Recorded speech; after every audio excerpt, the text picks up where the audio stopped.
You stand in front of an endless wall of doors. Each one glows faintly, promising something different: love, adventure, safety, meaning. And yet the more doors you see, the less you move. Your feet are rooted. Your mind whispers, "What if I choose wrong?" That is the paradox freedom that feels like a cage. Why does having more choices, something we've been told is the essence of freedom, so often feel heavy? Why does a grocery aisle with 50 brands of cereal leave you emptier than the small corner store with 3? Why do we scroll through endless profiles online and still end the night lonely? The more options we collect, the more our minds spin with doubt, comparison, and regret. Psychologists call this decision fatigue. Philosophers call it the dizziness of freedom. Jung would call it standing at the threshold of the unconscious, facing too many masks of the self. Adler would remind us that choice is not about how many doors exist, but about which one carries us closer to purpose. And yet, in the stillness of night, staring at the ceiling, you might ask yourself, if everything is possible, why does nothing feel enough? Tonight, we'll wander through this question together. We'll explore why too many options fracture the mind, how the inner child once chose with ease, and why simplicity may hold more liberation than excess ever could. Along the way, we'll step through mirrors, walk corridors of clocks, and find out what happens when the door opens on its own. If this feels like home, like words you've been waiting to hear, like and subscribe and share with me what thought keeps you up at night. You find yourself standing in the middle of a grocery store. Fluorescent lights hum faintly above you, the air cool and sterile, the shelves stretching like endless hallways of possibility. In front of you, 50 different jars of peanut butter. Smooth, crunchy, organic, honey-roasted, low-sodium, non-GMO, spreadable, whip-flavored with chocolate or infused with chia seeds. Each one promising to be the right one, the best one. You pick up a jar, then put it back. Your hand hovers over another, but a voice in your mind interrupts, "But what if that one isn't as good?" Minutes pass, maybe even longer. The decision that should take seconds begins to feel like a performance of your identity. And strangely, instead of freedom, you feel the heaviness of being trapped. This is the paradox of choice in its simplest, most ordinary disguise. The more we are given, the more we hesitate. It seems almost absurd, doesn't it? You wanted freedom, and yet freedom has delivered you to paralysis. You came for peanut butter, and now you are rehearsing who you are through the filter of a grocery decision. And beneath it all is a whisper of doubt. What if you choose wrong? Psychologists call this decision fatigue, the gradual erosion of clarity, as the brain is overloaded with too many options. Each possibility carries a weight, a demand for mental processing. Your mind tries to simulate outcomes, compare invisible futures, and measure imagined regrets. And each new jar on the shelf makes the choice heavier, not lighter. This is ego defense in action, your perfectionism stepping in, refusing to let you decide unless you can guarantee the best outcome. But the cruel irony is that the more you try to optimize, the less satisfied you feel. Imagine a corridor lined with mirrors. Each mirror reflects your face, but slightly different. One shows you holding a chocolate-infused jar. Another shows you with organic, another with crunchy, another with whipped. None of them are wrong, but none of them feel exactly right. The multiplication of reflections leaves you strangely fragmented, unable to recognize which one is truly you. And so you freeze. You delay. You rehearse imaginary futures that never arrive. And maybe after all this, you leave the store without buying anything at all. This is the trap of infinite choice, not liberation, but paralysis disguised as freedom. The philosopher Kierkegaard once wrote of the dizziness of freedom.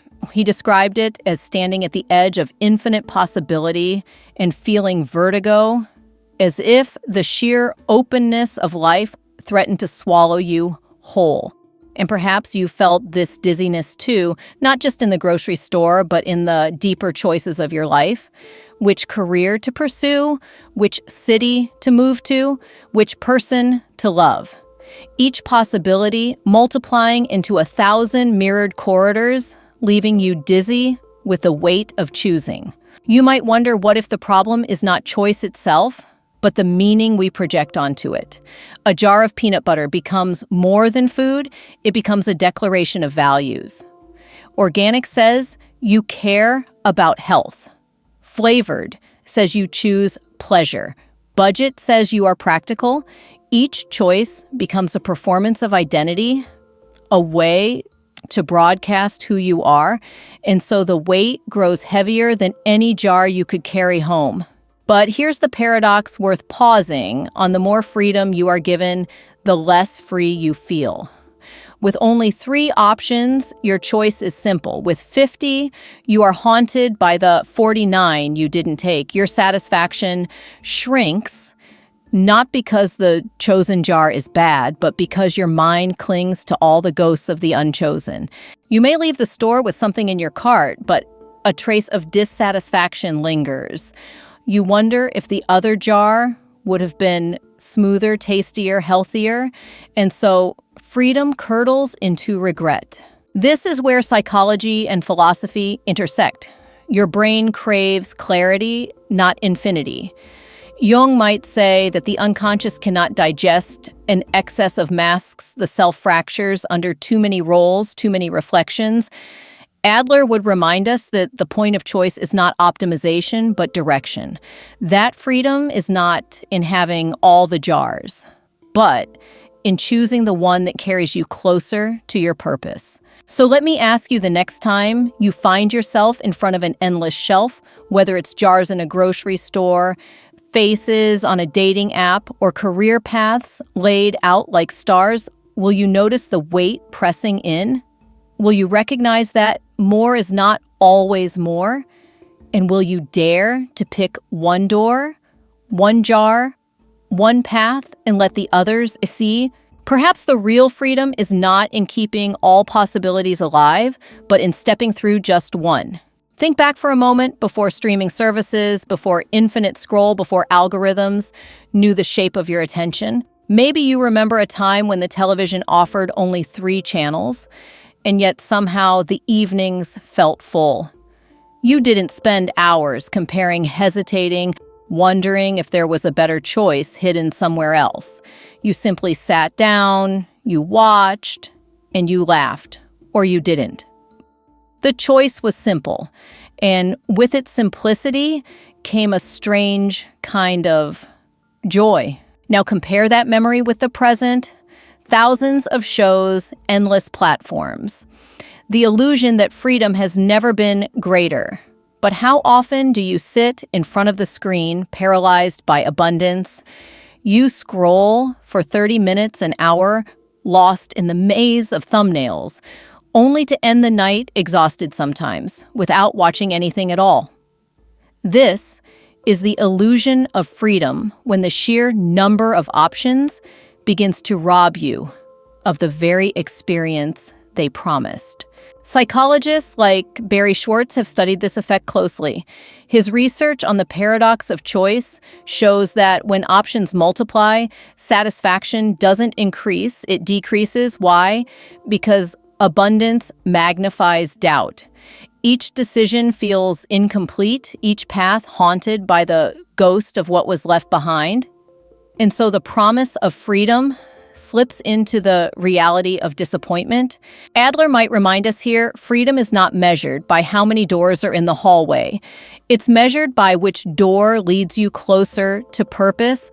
Having 50 keys means nothing if none of them unlock what your heart actually longs for. You can fill your pockets with possibility, but if every key fails, your freedom remains an illusion. Imagine holding a heavy ring of keys, dozens of them, each cold and metallic, each carved with subtle differences. You try one, it doesn't fit, another still no. The weight of the ring grows heavier, your hand aching, your patience fading. Freedom here looks like burden, too many keys, and none of them lead home. This is the trap we fall into, mistaking the abundance of options for the presence of meaning. But meaning cannot be manufactured by numbers. It is not found in quantity, but in resonance. 3 TV channels once felt enough because the question wasn't, what am I missing, but what can I experience now? When we stop looking for the perfect option, we begin to notice the small satisfactions waiting quietly in the imperfect ones. But the modern world conditions us differently. The whisper of marketing is constant. More is better choice equals power. Abundance equals happiness. And so we carry the invisible pressure to optimize every decision to find not just a good enough option, but the best one. The best partner, the best career, the best purchase, the best meal. And yet, the pursuit of the best often leaves us emptier than the acceptance of enough. So you ask yourself, are you free when you can choose endlessly, or are you only free when you know what truly matters? Is freedom the abundance of keys or the presence of the one that opens the right door? Here's where Jung's wisdom whispers through the cracks. Freedom without direction scatters the self into fragments. Too many masks, too many roles, too many possible lives, all pressing in at once. The psyche longs for wholeness, not multiplicity. When you try to keep every possibility alive, you abandon the anchor that ties you to meaning. There's a story of a monk who once said, "When I had nothing, I had everything. When I had everything, I had nothing." Perhaps what he meant was the illusion of freedom is to think you must hold every option in your hand. The reality of freedom is to know which one matters enough to hold on to and to let the others fall away without regret. Close your eyes for a moment. Picture the ring of keys in your hand. Heavy, jangling, too many to count. Feel the weight. Now imagine all of them fading until only one remains. It fits, it turns, and the door swings open. You step inside, not into endless possibility, but into a room that feels like home. Isn't that the freedom you were looking for all along? So the question lingers, if more choices often lead to less satisfaction, then what does it mean to live fully? Is it to keep collecting keys, or is it to trust yourself enough to choose one and step through the door it unlocks? It is late at night. The room is dark, lit only by the cold glow of your phone screen. You tell yourself you'll scroll for just 5 minutes. Profiles pass by, faces blur into faces, possibilities stretching endlessly in every direction. Each swipe is a door half opened, each match a promise, each message a potential life you could step into. But the more you scroll, the lonelier you feel. Because in this flood of possibilities, not one feels steady enough to rest your heart on. This is the quiet ache of FOMO, the fear of missing out, the suspicion that the life you long for exists. But maybe you scrolled past it a moment too soon. FOMO thrives in abundance. When options are few, choice feels grounding.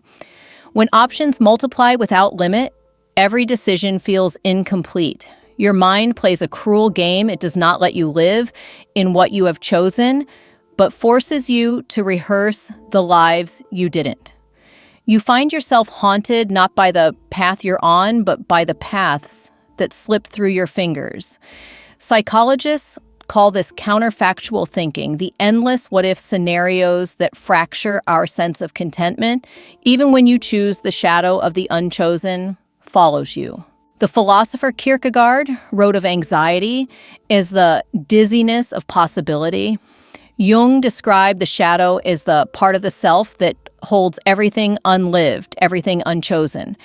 And you can feel it.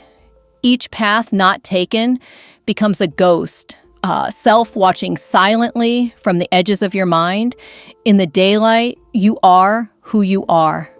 But at night, in the glow of a screen, you feel the weight of all the selves you will never be. Picture a vast train station at midnight. You stand on the platform holding your ticket, but before you stretch infinite tracks. Each train leads to a different city, a different life, a different version of you. The board flickers with names, love, success, safety, adventure, peace. But no train departs. They sit there, humming quietly, their doors open, waiting. You cannot step onto them all. You cannot ride them all. And so you remain frozen on the platform, paralyzed by possibility, captive to the fear that whichever train you take, the others will leave without you. This is the heart of FOMO, the illusion that wholeness could be found if only you had chosen differently. But wholeness does not exist in the multiplication of paths. It exists in the presence you bring to the one you are walking. To live chasing after every track is to never board any at all. Think of it this way: when you commit to one life, you grieve the others. That grief is real, but it is not fatal. It is simply the cost of existing in a finite body, bound to time, unable to fracture into 1,000 selves. Yet we resist this grief, and in resisting, we prolong it. We stay in the station, forever afraid to board, haunted by trains that may or may not take us where we think we need to go. Psychologically, this is where the hedonic treadmill traps us. The belief that the next choice, the next purchase, the next partner will finally deliver satisfaction. But satisfaction shrinks as the field of possibility grows. And so we are left with the paradox: the more options available, the more regret we accumulate. FOMO is not about what is missing, and it is about the impossibility of holding all that abundance in a single pair of hands. Perhaps the child within you knew a simpler truth. At the carnival, given 3 rides, you picked one and laughed until your stomach hurt. You did not worry about the rides you didn't take because you were immersed in the one you chose. But as adults, our choices expand, our identities entangle with them, and our ability to delight in the moment withers. So pause for a breath here in this quiet. Notice the station, notice the trains, notice the ache in your chest, and then ask yourself softly, do I fear missing out on life, or am I already missing life by fearing it? You felt it before. Standing in front of your laptop, late at night, needing to make what should be a simple purchase, a pair of headphones, a desk lamp, a chair. You tell yourself you're just researching. You open review after review, compare specifications, scroll through customer photos, read every 5-star and every 1-star account. Hours slip away, and yet no decision feels safe. You bookmark, you hesitate, you leave the cart full but unpurchased. To an outsider, this looks like care, but inside, it feels like fear. This is where choice becomes an ego defense. On the surface, you are deciding, but beneath the surface, you are protecting yourself from regret, from blame, from the unbearable possibility of choosing wrong. Perfectionism takes the wheel, whispering that there must be an ideal option, a flawless move. But the search for perfection is never about the thing itself. It is about shielding the self from pain. Kierkegaard called it the dizziness of freedom, the vertigo that comes when too many possibilities stretch before you. To decide is to leap into uncertainty, and the ego resists this with all its might. So it clings to comparison, to analysis, to endless delaying tactics. The chessboard becomes the perfect metaphor here, an infinite set of possible moves, each opening into countless new positions, each demanding foresight, each threatening failure. And so, like a nervous player, you hover over the pieces, calculating endlessly, refusing to commit. But here lies the paradox: in trying to defend yourself from the risk of a wrong move, you risk making no move at all. And not choosing is its own kind of choice, the choice of paralysis. The very mechanism designed to protect you becomes the cage that traps you. Psychologists see this in procrastination. On the surface, it looks like avoidance, but underneath it is often perfectionism disguised as safety. By not deciding, you protect yourself from potential regret. By keeping every option alive, you never have to mourn the ones you lose, but life moves forward anyway, and the cost of this protection is momentum. Think of Jung's insight: the ego clings to control because it fears dissolution in the unknown. But wholeness comes not from control, but from integration, from daring to move, even when certainty is absent. The inner child once knew this. When playing a game, you didn't hesitate at every step. You moved boldly, trusting that even mistakes were part of the play. But adulthood layers fear upon fear until each decision feels like a mirror reflecting your worth. Picture the chessboard now. Endless pieces, endless moves, the silence heavy with possibility. Your hand hovers, trembling, unwilling to touch a piece. Hours pass, but the game does not advance. This is the cost of choice. As defense, life remains frozen while you rehearse every possible outcome.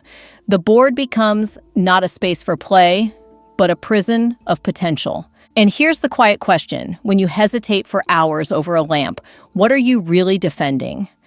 Is it about the lamp, or is it about the fear of being wrong?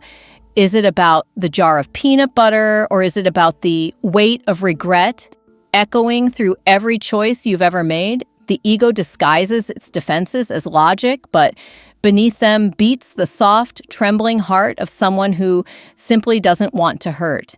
The philosopher Erich Fromm once wrote, "To choose is to risk." And maybe that is the truth your ego cannot bear, that living fully means embracing risk. That freedom is not safety, but the willingness to step into uncertainty. So let us turn the paradox gently. The choice you fear most might be the one that frees you. The move you avoid might be the one that finally starts the game. The leap into uncertainty might be the only way to leave the paralysis behind. Close your eyes and imagine yourself finally reaching forward. Your hand lands on a chess piece, knight, pawn, queen. It doesn't matter. You move. The board changes. Time begins again. The game at last is alive. And in that simple act, your ego's defenses dissolve, replaced not by regret, but by momentum. Close your eyes and let yourself drift back to childhood. Imagine standing in front of an ice cream truck. The music is faint, tinny, carried on summer air. You look up at the menu painted on the side: chocolate, vanilla, strawberry. 3 choices, that's all. And somehow it feels like a universe. You point quickly, you laugh with sticky hands, you savor every bite. There's no anxiety, no fear of missing out, no calculation of whether the strawberry might have been sweeter than the chocolate. There is only delight. Contrast that with the adult version of the same moment. Step into a modern ice cream parlor. Dozens of flavors stare back: salted, caramel, pistachio, rocky road, matcha cookies, and cream, lavender, honey flavors you've never even heard of. Suddenly, your joy is interrupted by hesitation. Your mind begins to optimize. Which flavor will make me happiest? Which one will I regret not choosing? The decision drags, and even after you've picked a quiet voice, nags. Maybe the other one would have been better. What changed? Not the ice cream itself, but the way the adult self approaches choice. The inner child trusted joy. The adult fears regret. The child reached for delight. The adult reaches for the illusion of perfection. Somewhere along the way, choice stopped being play and became performance. Psychologists might say this is where the inner child becomes buried under layers of defense. As children, we trusted instinct, curiosity, and presence. As adults, we protect ourselves with analysis, perfectionism, and control. And yet the paradox is clear. The child's simplicity led to more joy than the adult's sophistication.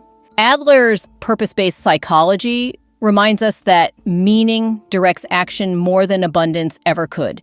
The child was not asking, "What is the best?" but simply, "What will make me smile right now?" The answer came easily, and so satisfaction followed. The adult's endless comparisons, meanwhile, fracture satisfaction before it even begins. Picture a swing in an empty playground. A child climbs onto it, pushes off, and the swing begins to move. There are no other swings to compare it to, no calculations of whether this swing is faster or smoother than another. There is only the wind in their hair, the rhythm of back and forth, the sensation of flight. The child is not paralyzed by possibility because the child does not yet fear missing out. The swing is enough. This is what Jung might call a lesson from the unconscious, the part of the self that knows how to delight without explanation. It is the dream logic of the inner child who doesn't need reasons to laugh or evidence to trust. The child's psyche has not yet been fractured by the masks of adulthood, by the pressure to optimize every move, by the fear of regret that whispers in every decision. And here is the paradox we face. The more we grow up, the less free we feel. The very maturity that was supposed to make us wiser often makes us less present. We trade curiosity for caution, spontaneity, for calculation, joy for optimization. We bury the child inside us and with it, the ease of choosing. So perhaps the question worth asking tonight is this: what would it mean to let the inner child choose again? Not just the flavor of ice cream, but the direction of your life? What if your choices weren't measured by efficiency or perfection or comparison, but by the simple pulse of what feels alive? Could you trust yourself enough to swing freely again, even if the swing squeaks, even if someone else seems to have a better one? Gabor Mate reminds us that much of our adult anxiety comes from unresolved childhood wounds, moments where we felt unsafe, unseen, or pressured. In healing, we are often asked to reconnect with the child who still lives within us. And maybe one way to begin is through choice, to let that child's way of deciding simple, joyful, trusting guide us once more. Imagine yourself now, not as the adult staring at the menu with furrowed brow, but as the child pointing quickly, eyes wide, heart light. Imagine stepping onto the swing, the chains rattling the ground, falling away, the sky opening. You are not analyzing. You are not optimizing. You are simply choosing, and in choosing, you are free. So perhaps the lost child is not lost at all. Perhaps they are waiting, patiently whispering from within you. It's not about the best choice. It's about the joy of choosing. Imagine walking into a clothing store. Racks stretch across the floor like forests of fabric, mirrors gleam under bright lights. Mannequins stare with frozen confidence. You came here for something simple, maybe a shirt, maybe a jacket. But soon you realize it's not just about clothing. Every piece whispers, "Who do you want to be today?" Choice here is no longer about function. It becomes a performance of identity. Will this jacket make you look artistic, intellectual, rebellious, professional? Does this shirt say you belong or that you stand apart? You are not just choosing cloth, you are choosing a self to display. And with each choice, the weight grows heavier, because no matter what you put on it never feels like the whole truth. This is the trap of identity in choice. Psychologists call it the identity trap, when decisions stop serving our needs and begin serving our image. Jung would remind us that the ego thrives on masks, on personas, crafted to be acceptable, desirable, admired. But the shadow lurks underneath the parts of us that remain unchosen, unseen, unloved. Each purchase becomes not just an item in a bag, but a mask laid across the face, a costume in the theater of the self. Sartre called this bad faith the act of living, as if we are only the roles we play, forgetting that behind every role lies a deeper freedom. In this sense, the paradox of choice becomes even sharper. We believe we are expressing ourselves through abundance, but often we are only hiding behind it. Picture a table spread with masks, dozens of them carved in subtle variations, smiling, serious, artistic, practical, daring, cautious. You pick one up, try it on, stare into the mirror. For a moment it fits. For a moment it feels like you. But soon a voice whispers, "Is this really me or just what I want others to see?" You take it off, try another, then another. The masks pile up, but none feel whole. This is how identity turns choice into a trap. We mistake the act of selecting a mask for the act of becoming ourselves. But the more masks we try, the more hollow we feel. Because the self is not a product of endless options. It is what remains when the masks fall away. Think of shopping for clothes and the unease that follows you into the dressing room. You slip into something new, stand under harsh fluorescent light, and wait for recognition. You search the mirror, not for comfort, but for confirmation. Will others see me as I wish to be seen? And when the answer is uncertain, dissatisfaction follows even if the fabric fits.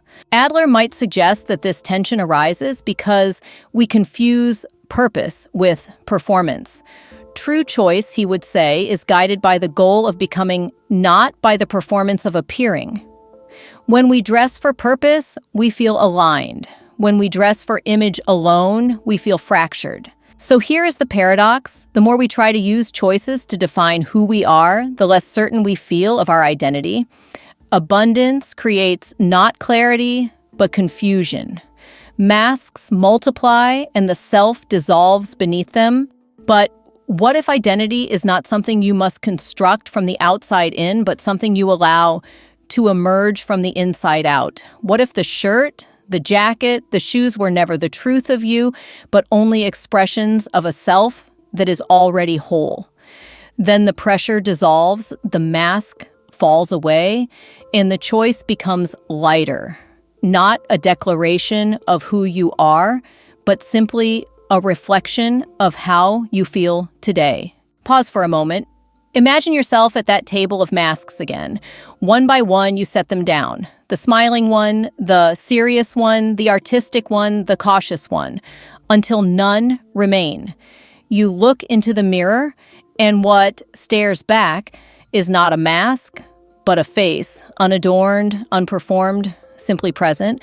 And in that face, you see something deeper than choice. You see yourself. So let me ask you, when you stand in front of the mirror, are you choosing clothes or are you choosing masks? Are you shopping for fabric or for an identity?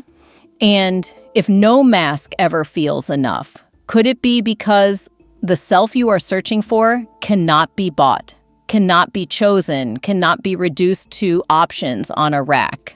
Perhaps freedom lies not in finding the perfect mask, but in learning you don't need one at all. Picture a friend who never buys anything without reading every possible review. They comb through Amazon pages for hours, maybe days. They open 20 browser tabs, watch video comparisons, weigh the pros and cons of features so small they barely matter. And still, when they finally decide, satisfaction doesn't come. Instead, a question lingers: did I miss the better one? Psychologists call this the difference between maximizers and satisficers. Maximizers are those who aim for the absolute best in every decision. They believe that with enough research, enough patience, enough checking, they can avoid regret. But studies show maximizers are often less happy even when they end up with objectively better results. Why? Because the act of maximizing traps them in endless comparison, leaving little space for contentment. Satisficers, on the other hand, live by good enough. They choose something that meets their needs and move forward. Their satisfaction isn't born from finding perfection, but from releasing the need for it. The paradox here is startling. By lowering the demand for the best, they often experience more peace, more joy, more freedom than those who obsessively chase it.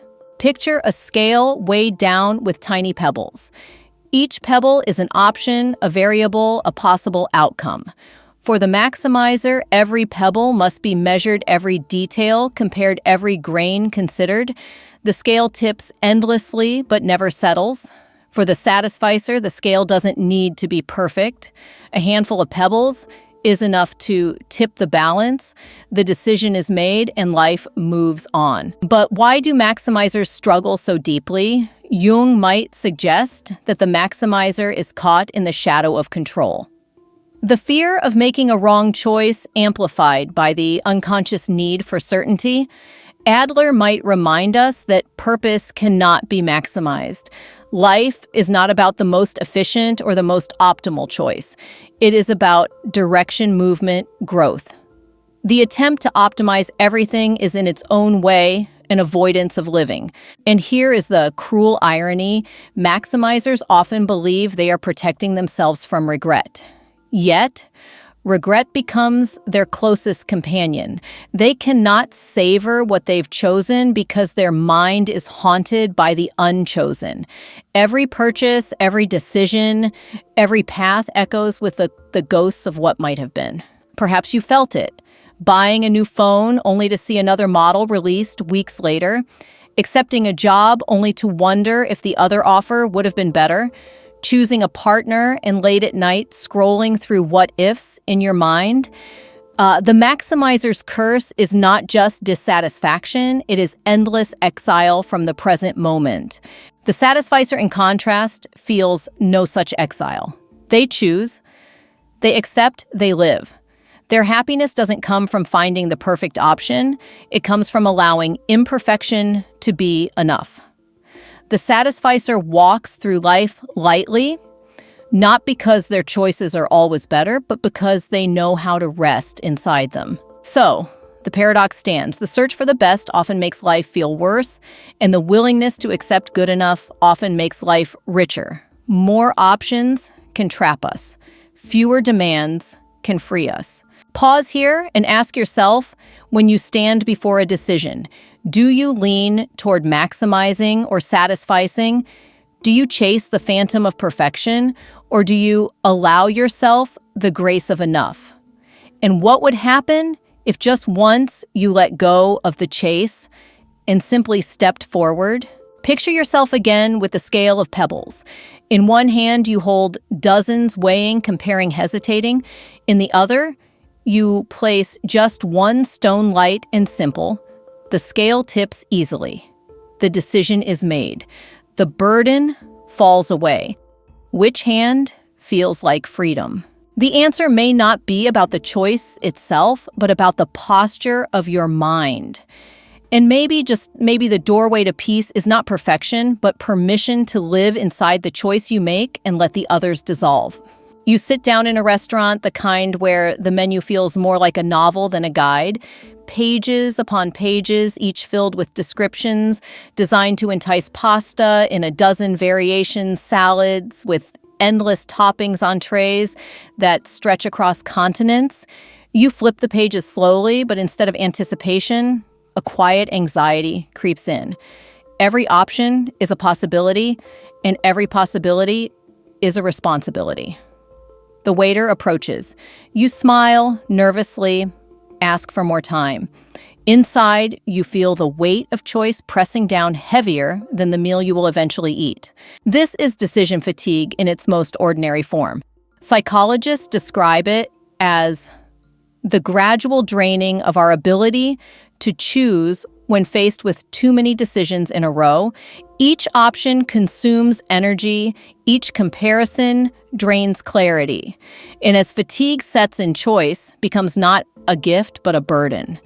You came to the restaurant to be nourished, but instead you feel depleted before the food even arrives. Think of the paradox here. Abundance was supposed to liberate you, yet the menu overwhelms and the act of choosing becomes heavier than the act of eating. It is as if freedom has transformed into a backpack. You must carry each option, another door stuffed inside, weighing you down, 100 unopened doors jangling against your spine, reminding you of the paths you will never walk.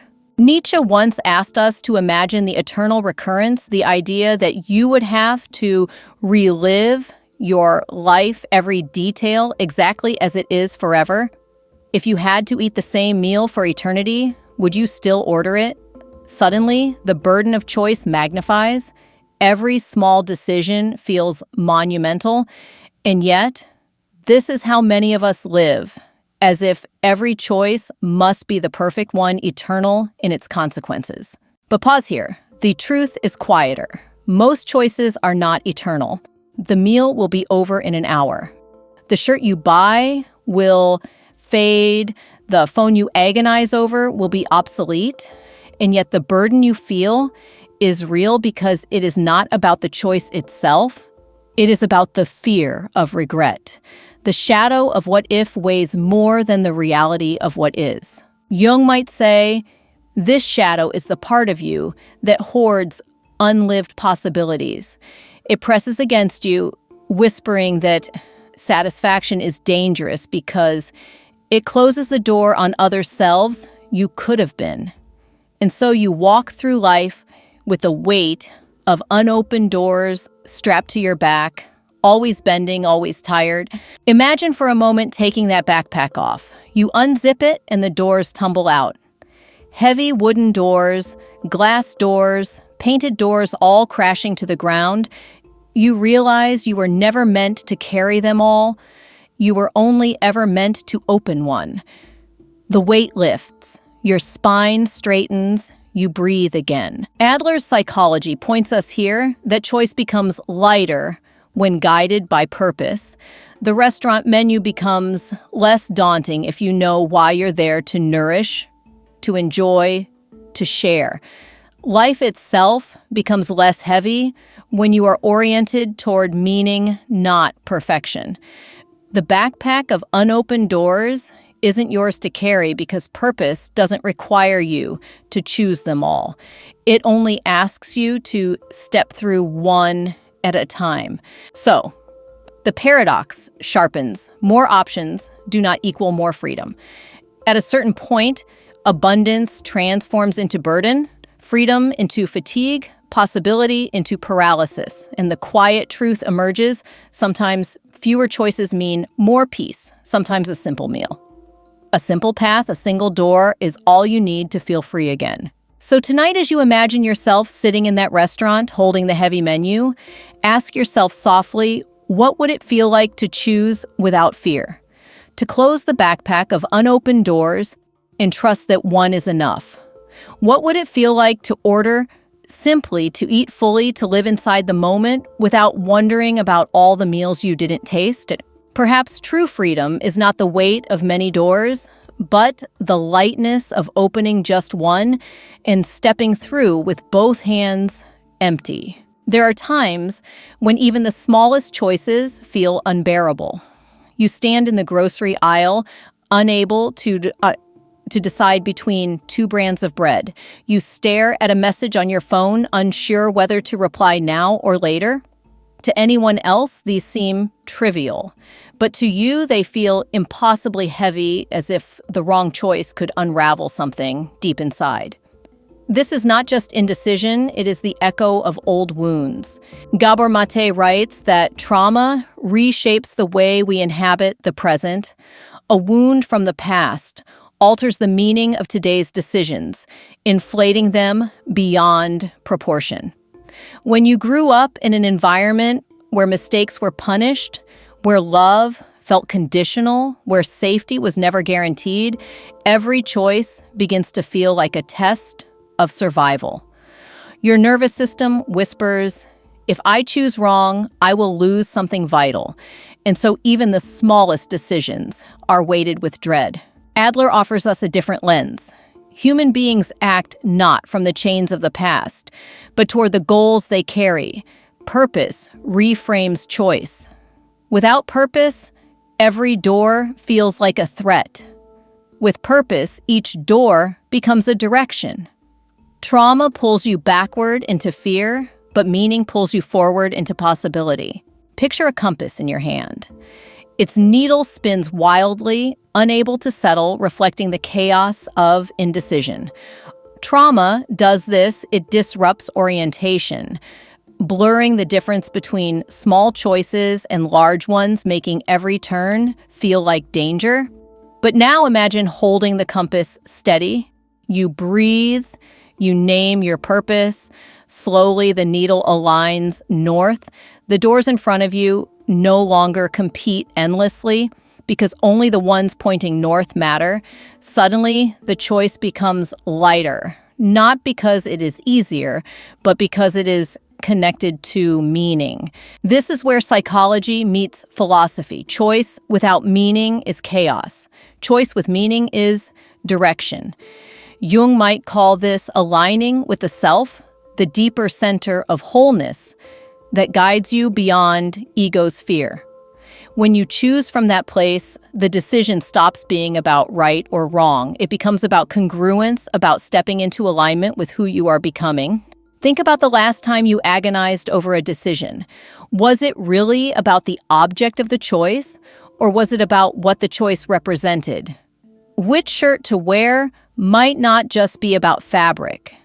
It might represent the fear of how others will see you.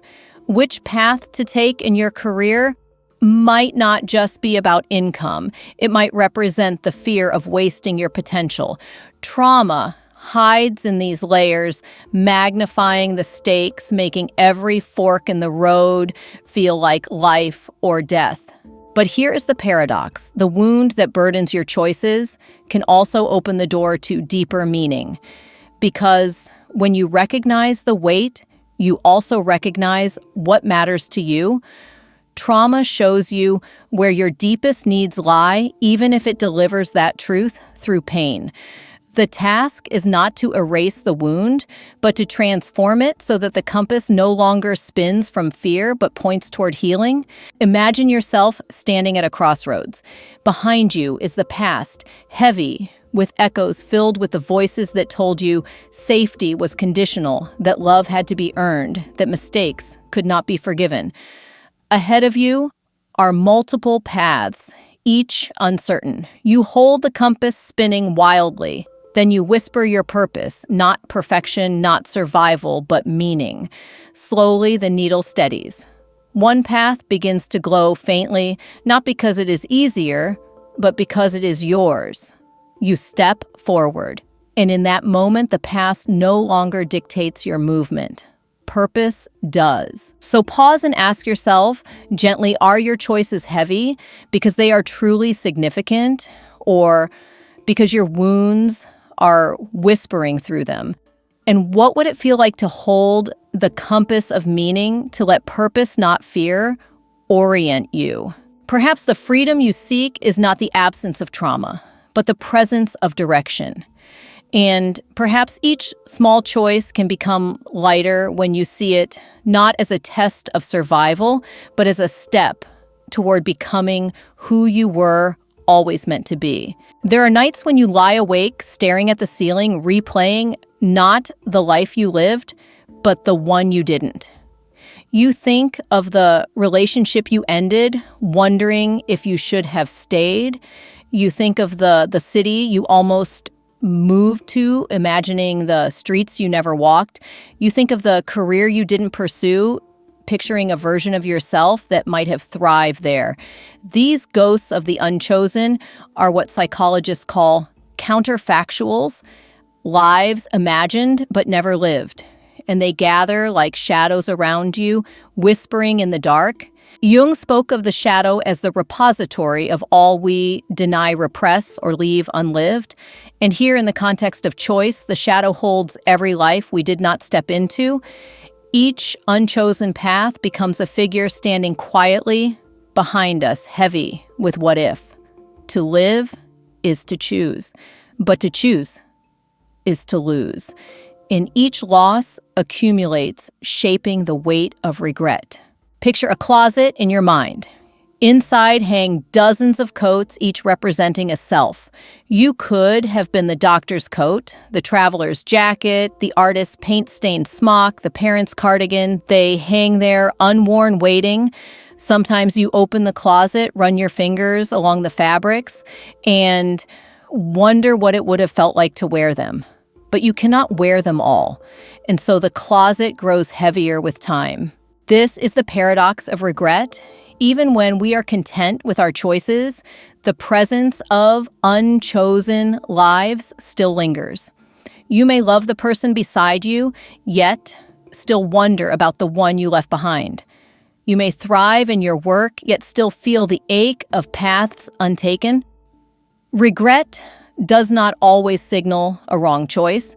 Sometimes it is simply the shadow reminding us that we are finite beings in an infinite field of possibility.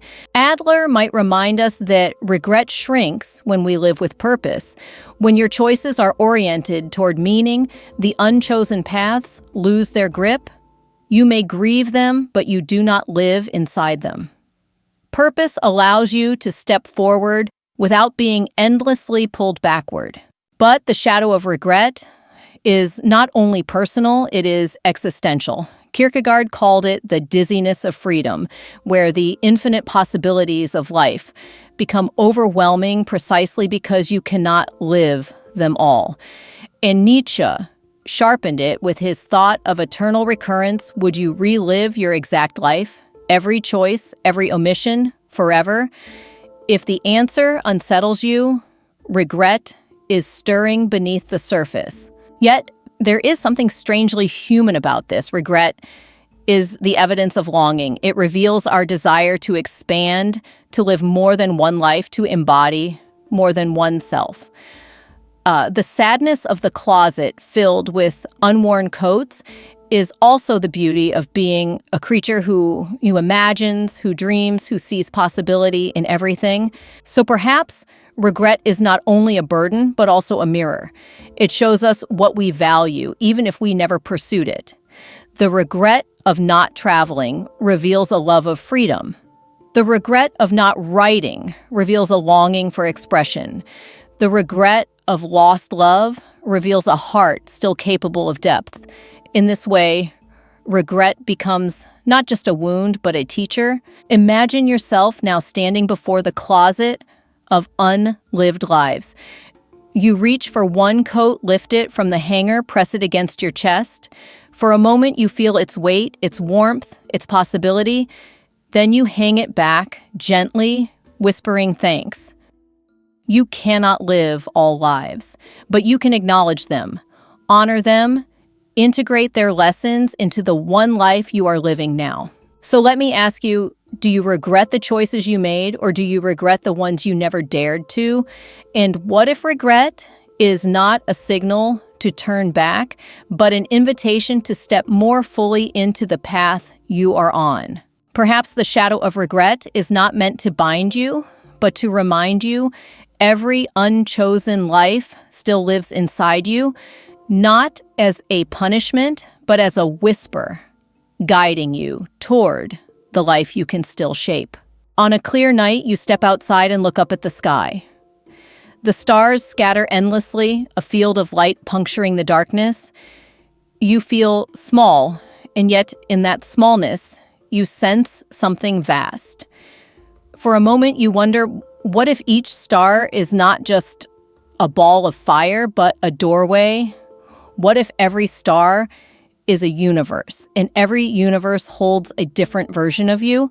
This is the cosmic perspective of choice, the thought that the decisions you make, and even the ones you don't, ripple outward into infinite realities. Physics whispers about the multiverse, about branching timelines and parallel selves. Philosophy uses it as metaphor that every choice you could have made is alive somewhere, that no possibility is truly lost. It is both comforting and unsettling. Comforting because maybe nothing is wasted. Unsettling because it means you are split across an infinity of selves. Imagine an endless library stretching beyond sight. Each book on the shelf is a life, a version of you. One book tells the story of the career you pursued. Another holds the love you married. Another describes the city you moved, to the risks you took, the dreams you followed. Each book is real, written, complete. You walk slowly down the aisle, running your fingers across the spines. Which one will you open? Which one will you read? And yet, you can only hold one book at a time. Here lies the paradox. If every choice exists somewhere, then the one you live now is both everything and just one among countless others. The cosmic view doesn't erase regret, it reframes it. The paths you didn't take are not gone, but alive in another version of reality. Somewhere you did choose differently. Somewhere you are living the life you wonder about tonight. But does this knowledge bring peace or disquiet? Some find solace in believing no choice is final, that every possibility blooms somewhere. Others find it dizzying because it suggests the self is never whole, always scattered across infinite timelines. Jung might call this the fragmentation of the psyche projected onto the cosmos, the inner multiplicity mirrored by the outer multiverse. And yet, Adler's reminder still cuts through. Meaning is not found in how many doors exist, but in walking through the one in front of you. Even if infinite versions of you exist, only this one can breathe through your lungs. Only this one can touch the ground beneath your feet. The cosmic scale may inspire awe, but life is lived in the immediacy of a single step. So, the night sky becomes both symbol and mirror. Each star is a door, but you can only step through one. Each book is a life, but you can only read one story in this body in this time. The paradox is not meant to torment you. It is meant to remind you that your choices matter, not because they eliminate other realities, but because they root you in this one. Picture yourself standing in that vast library surrounded by infinite shelves. You feel the pull of all the books you cannot read, the lives you cannot live. But then you notice the one in your hands, the one that is open, unfolding, alive with ink. This book is not less real because the others exist. It is real because it is yours. So tonight, when you look up at the stars, ask yourself, does it comfort you to know that somewhere another you made a different choice? Or does it unsettle you to imagine you are not singular, but infinite? And perhaps the deeper question is this: if all choices exist somewhere, how will you live fully inside the one you are holding now? Because in the end, freedom is not in scattering yourself across infinite universes, but in awakening inside this one and living it as if it were enough. You walk into a store and feel the pull immediately. Shelves gleam with objects you never knew you wanted, gadgets that promise convenience, clothes that promise elegance, decor that promises transformation. Each item seems to whisper, if you take me home, your life will be better. And so you linger, tempted, reaching not because you need, but because you desire. Yet when you finally purchase, when you carry it home, a strange hollowness follows. The object sits on the shelf, admired for a moment, then forgotten. The promise dissolves, but the cycle of wanting remains. This is the trap of desire. Our choices shaped not by necessity, but by longing manufactured from the outside. Marketing has become an architect of our decisions, teaching us that happiness waits in the next purchase, the next upgrade, the next addition to our collection. But like a mirage in the desert, the satisfaction vanishes as soon as we approach. The paradox is cruel. The more we chase, the more empty we feel. Buddhist philosophy names this truth directly. Desire is the root of suffering, not because wanting is evil, but because craving ties the mind to dissatisfaction. You want what you do not have, and when you finally have it, the wanting shifts elsewhere. Like chasing a horizon, fulfillment retreats with every step. The trap is not in the object, but in the chase itself. I picture a flame in the darkness. You move closer, thinking it will warm you. But the closer you get, the larger it grows until it consumes your vision, until you are no longer warmed, but burned. Desire works like this. The more you pursue, the more it expands, until your freedom is swallowed by its fire. Jung might suggest that unexamined desire is often a projection of the unconscious. We reach for objects outside ourselves to fill voids that live within. The shirt that promises confidence, the car that promises power, the device that promises connection. Each is a mirror of an inner hunger disguised as external fulfillment. And because the hunger is internal, the external never fully satisfies. Adler, too, would remind us that desire without purpose becomes distortion. When choice is guided by meaning, acquisition can serve growth. But when choice is guided by craving alone, it becomes endless hunger. The pursuit of more becomes its own cage, trapping us in cycles of dissatisfaction. So here lies another paradox. The more we pursue happiness through desire, the less happiness we feel. Satisfaction shrinks with every acquisition because the act of wanting overshadows the act of being. The trap is not that desire exists. It is that we mistake desire for freedom when often it enslaves. Imagine stepping back from the flame. At first, the warmth fades and you fear loss, but as you retreat further, you begin to see clearly. The flame is not gone, it is simply no longer consuming you. You can sit in its glow without being swallowed by it. This is what detachment offers, not the erasure of desire, but the freedom from being ruled by it. So pause for a breath and ask yourself, do you own your choices or do they own you? Are you choosing what nourishes or are you chasing what burns?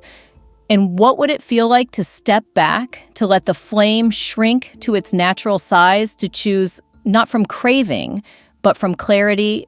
Perhaps freedom is not found in the accumulation of more, but in the release of what was never needed. Perhaps the truest choice is not the one that promises everything, but the one that leaves you light enough to breathe. Think of the quiet comfort of routine. Perhaps you eat the same breakfast every morning, toast with butter, a cup of coffee, maybe fruit on the side. You don't agonize over it. You don't scroll through endless recipes or stand frozen before a shelf of cereals. You simply prepare, sit down, and begin the day. In that moment, the limit feels like liberation. You are not trapped by repetition. You are freed from the weight of endless decisions. We often mistake limits for restriction, but in truth, they can be doorways to peace. Structure narrows possibility, but in narrowing, it clarifies.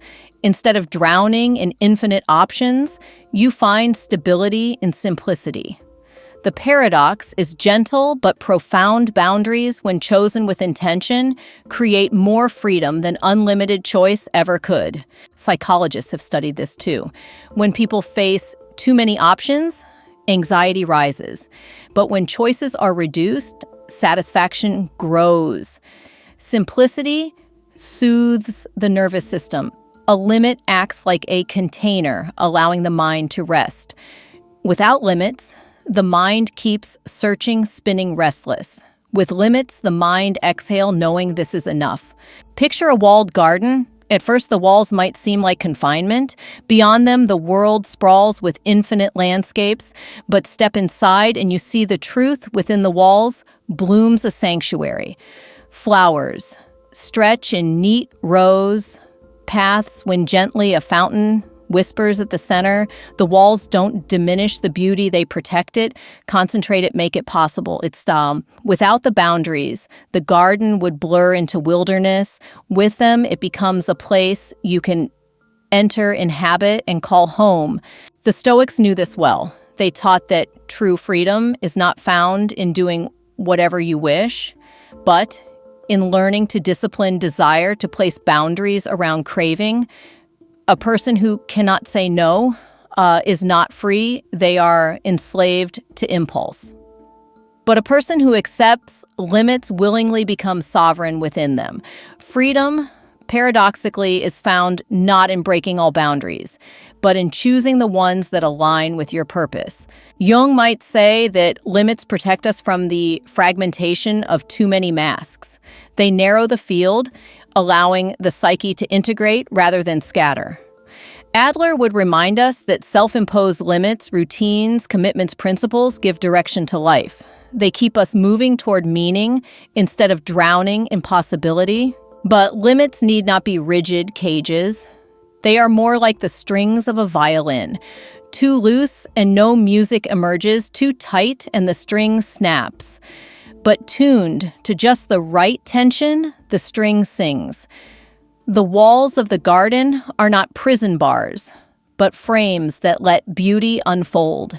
So, consider your own life. Where do limits bring you peace? Maybe it's in the simplicity of a morning ritual. Maybe it's in choosing to own fewer possessions. Maybe it's in committing to one path, one partner, one purpose, and letting the other doors close. Each limit may feel like a loss at first, but each also opens the possibility of depth. Because here is the quiet paradox. When you stop scattering your energy across countless options, you begin to live more fully inside the one you've chosen. Limits shrink the field, but they expand the experience. The walled garden is smaller than the wild, but within its walls, every flower can be seen. Every fragrance savored, every moment lived. So pause here and ask yourself gently, what limits could set you free? What boundaries would let you breathe again? And what if freedom is not found in grasping for infinity, but in planting yourself firmly within a garden you can tend? Perhaps the truest liberation is not in having everything, but in knowing what is enough and building walls around it, not to trap you, but to shelter your peace. Think back to the moments in your life when a decision felt effortless. Perhaps you met someone and knew instantly they would matter to you. Perhaps you walked into an apartment and felt without calculation, this is home.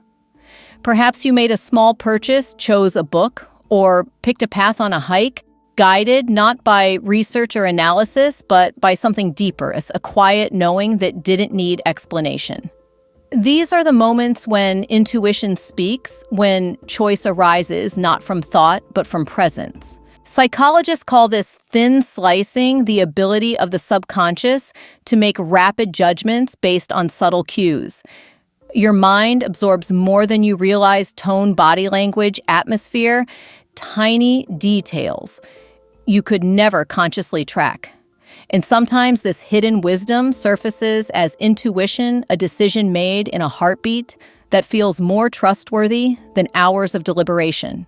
Jung might call this dream logic, the language of the unconscious, whispering truths that bypass rational calculation. Dreams often guide us with strange symbols, and intuition is like a waking dream. Symbolic, immediate, not easily explained. To ignore it is to silence a part of the self that sees what the conscious mind cannot. Picture a bird flying across an open sky. There are no maps, no signs, no GPS, and yet the bird moves with confidence, guided by instincts older than memory. Migration, navigation, survival. None require spreadsheets or research. The bird trusts its inner compass. It does not calculate. It moves. But here lies a paradox. In a culture that worships analysis, intuition is often dismissed as reckless, irrational, untrustworthy. We are told to weigh every option, gather every fact, control every outcome. Yet some of our most meaningful choices, love, art, purpose, are born not from calculation, but from trust. The mind hesitates, but the heart leaps. Adler might remind us here that purpose is not always rational. It is felt. It is known in the gut, not the spreadsheet. And while analysis can guide, it cannot replace the alignment you feel when a choice resonates wordlessly. So the question becomes, what if the truest choice is the one you cannot explain? What if your freedom lies not in weighing options endlessly, but in daring to trust the whisper inside you? Of course, intuition can mislead if tangled with fear or trauma. Gabor Mate would caution that what feels instinctive may sometimes be the echo of old wounds. But with awareness, with healing, intuition becomes clearer, a voice not of fear, but of alignment. Imagine yourself again standing before many doors. Instead of analyzing, comparing, hesitating, you close your eyes. You listen. You feel the subtle pull, like a current in water, like the faint gravity of one door among many. Your hand rises, rests on the handle. You cannot explain why this door, only that it feels right. And perhaps that is enough. So pause here and breathe into the question, can you trust the wisdom that speaks without words? Can you believe that sometimes the choice already lives within you, waiting to be recognized, not calculated?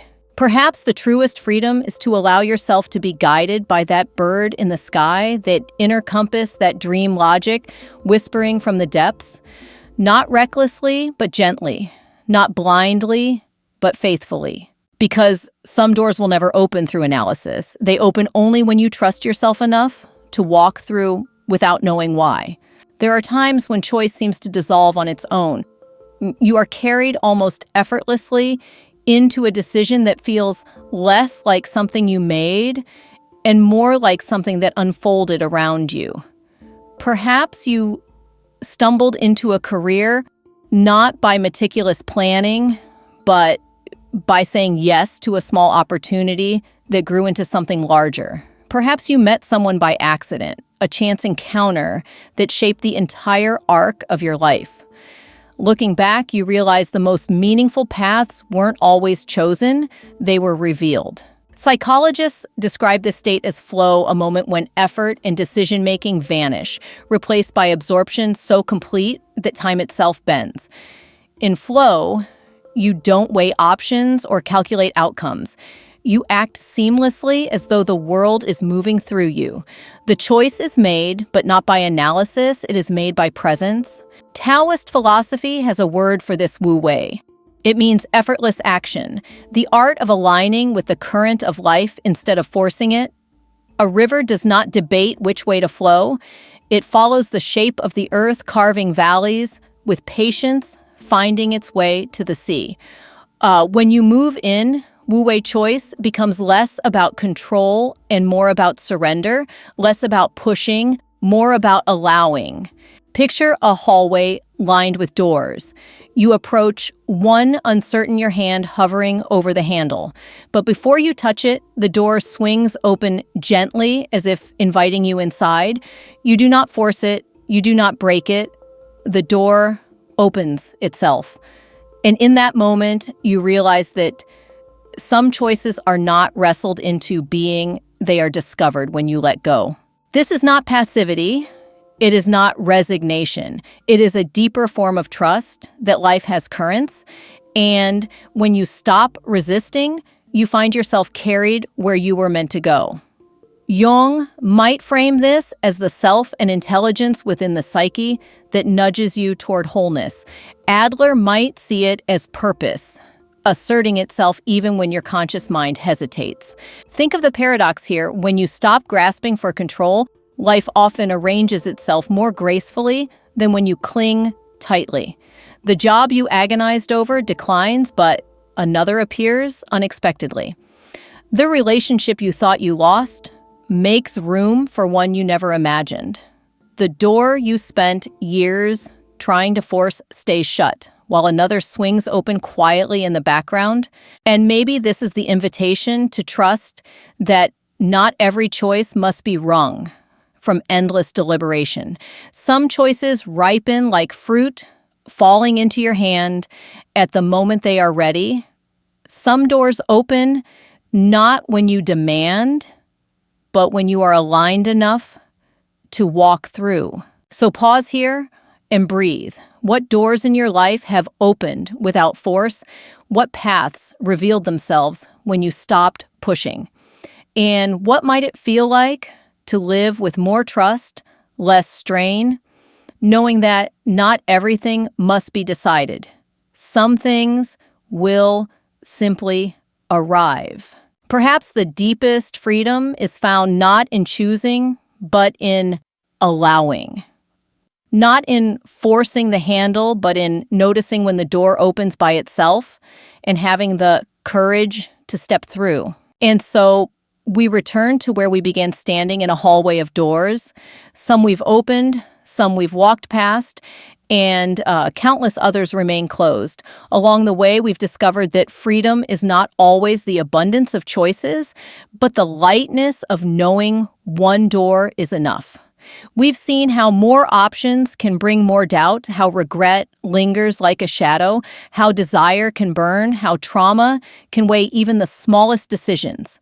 And yet, within all of this, a quieter truth has emerged. Simplicity soothes intuition, whispers purpose, steadies, and sometimes the door opens without your hand at all. The paradox of choice is not meant to punish you. It is meant to remind you that you are human, finite, tender, and alive in a world that will always offer more possibilities than you can hold. You don't need to live every life. You only need to live this one fully with presence. So tonight, as you drift towards sleep, imagine setting down the heavy backpack of unopened doors. Imagine standing in your own walled garden, free to tend what grows within. Imagine the compass in your hand, steady, now pointing north. There is no need to rehearse every path, no need to fear what you did not choose. You are already here, already, living already, enough. Rest in that truth. Rest in the quiet freedom of limits, the gentle guidance of intuition, the patience of doors that open in their own time. End of script. Drift gently, and I'll meet you in the next thought.